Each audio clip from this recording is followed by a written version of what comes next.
Good morning. I'm Eric Sandate, your 2024 Vice Chair for the SFAR Standard Forms Committee, and I'm joined this morning by Neal Corkery, our Chair, and we would like to present some of the upcoming changes to some of the SFAR forms that we're currently using, as well as some updates with regard to the NAR settlement. And with that, Neal, I'll let you begin.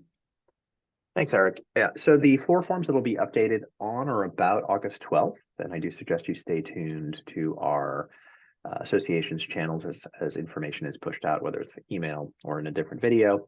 That date could change a little bit, but right now we're anticipating that these updates will hit our forms platforms around August 12th. And the four forms that we're going to be covering this morning are the Buyer Broker Compensation Addendum, the San Francisco Purchase Agreement, which has a few changes, not all related to the NAR settlement, the Probate Addendum, and the General Information for Buyers and Sellers of Residential Real Property in San Francisco, or as we like to call it, the GIBS, which has, again, some changes relevant to the NAR settlement, but also to the some other changes that just affect our practice. Eric, why don't you take us through the first one? Yeah, absolutely. The Buyer Broker Compensation Addendum, you're probably familiar with this form and have been using it for a little while. A small change that was made to this was in accordance with the NAR settlement, removing the language for cooperating broker compensation. And you'll notice that the here in this red line copy, that the language that commissions are negotiable and not fixed by law have been added into this form. And you can see a final copy of that right here. Yeah, and again, we want to drive home the importance of the CAR form set that's out there. In particular, this form makes reference to the seller payment to buyer's broker, or the SPBB. For those of you that have been attending CAR training around forms with regards to the NAR settlement, you'll know that that form, the SPBB, also incorporates by reference a portion of the buyer representation agreements. In particular, the one you're probably most familiar with is the Buyer Representation and Broker Compensation Agreement, also known as the CAR BRBB. So knowing the CAR forms is critically important to your practice. I'd say the changes we have to our form set, it's actually simpler than what you need to learn with regards to CAR. So spend a lot of time on the CAR forms. Our forms are fairly straightforward. So the next set of changes we're going to cover are in the San Francisco Purchase Agreement.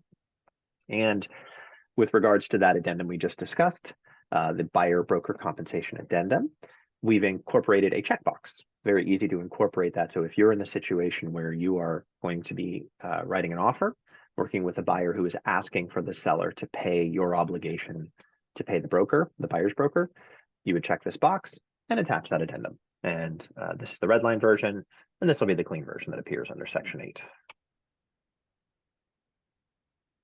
And the next change deals with the insurance contingency.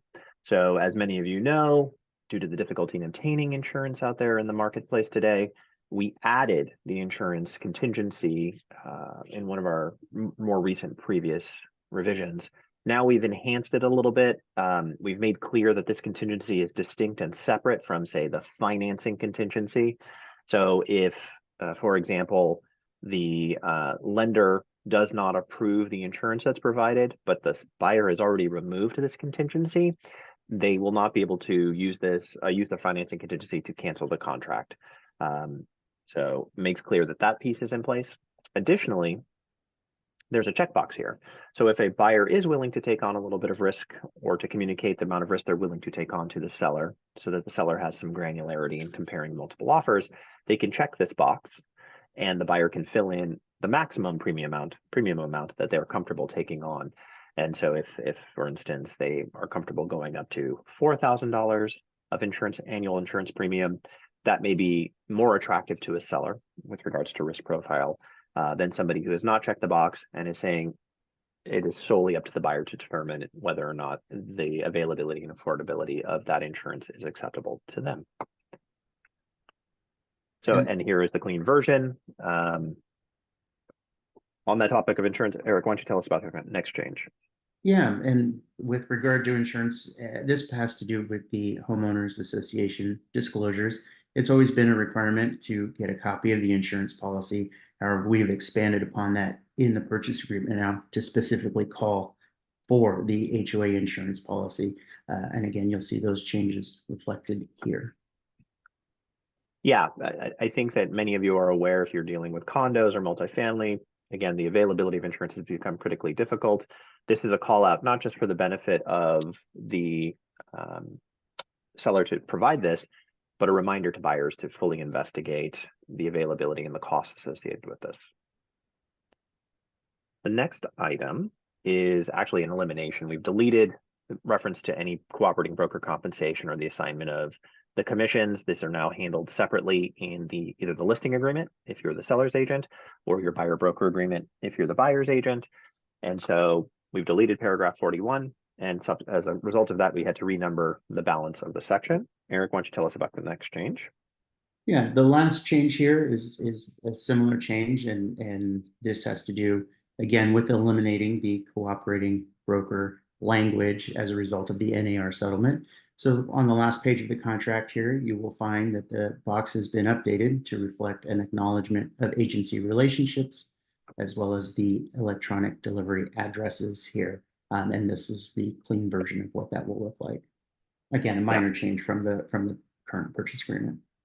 Yep, fairly minor. Again, just removing all those references to cooperating broker compensation.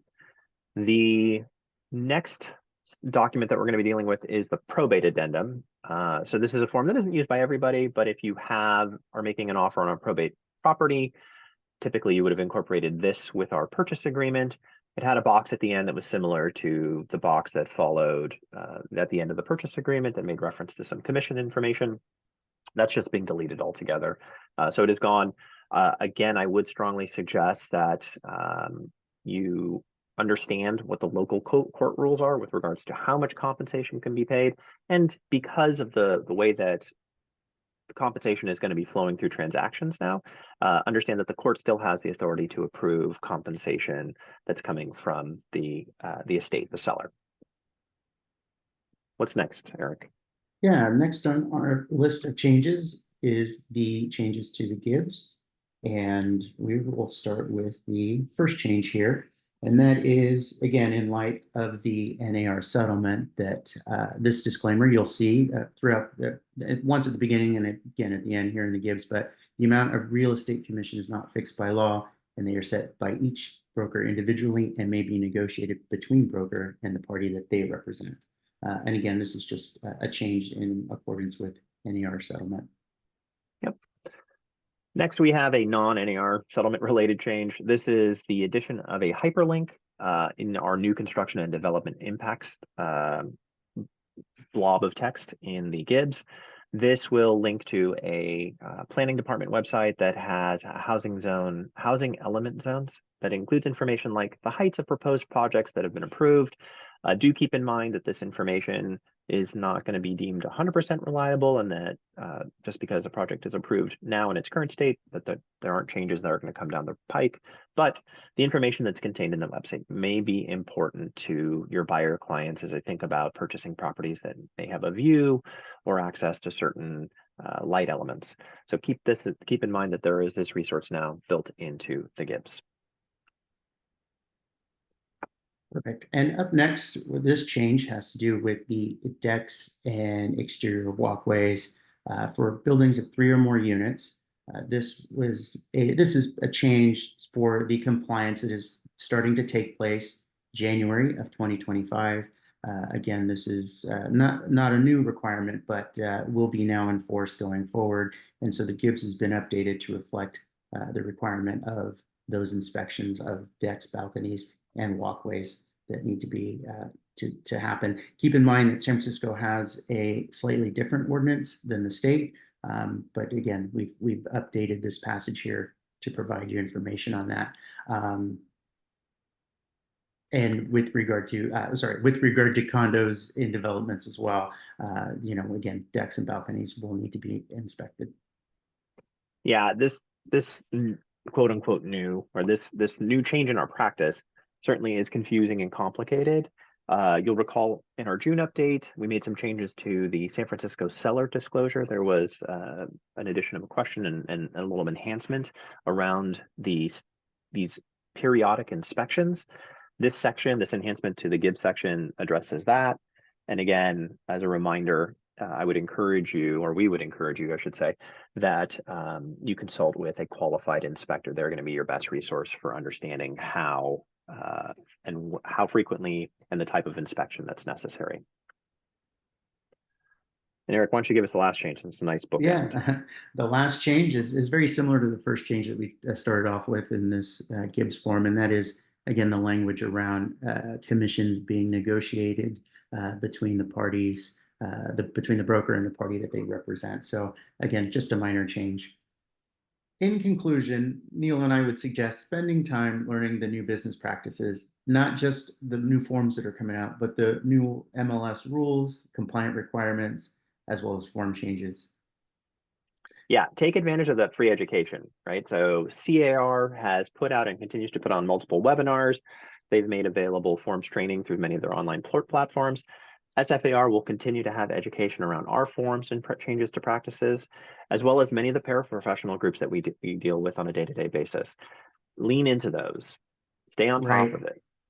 And as this will continue to evolve, check in with us often as new business practices and suggestions will be coming out, and you can reach us at the email below. Yep. If you have questions, forms at sfrealtors.com. Again, that's FORMS at sfrealtors.com. And I skipped a bullet point. Let me just hit that for you. So my 80-20 rule is spend 80% of your time focused on the CAR forms. Those are the forms that are going to be the basis for many of your business practices, your buyer broker agreements, your listing agreement.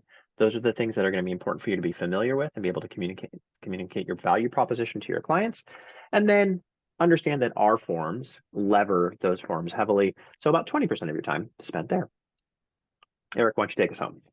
Yeah, well, thank you for joining us this morning, and please stay tuned to the new changes that will continue to update you as they become available. Yeah, thanks everyone. Take care. Bye-bye.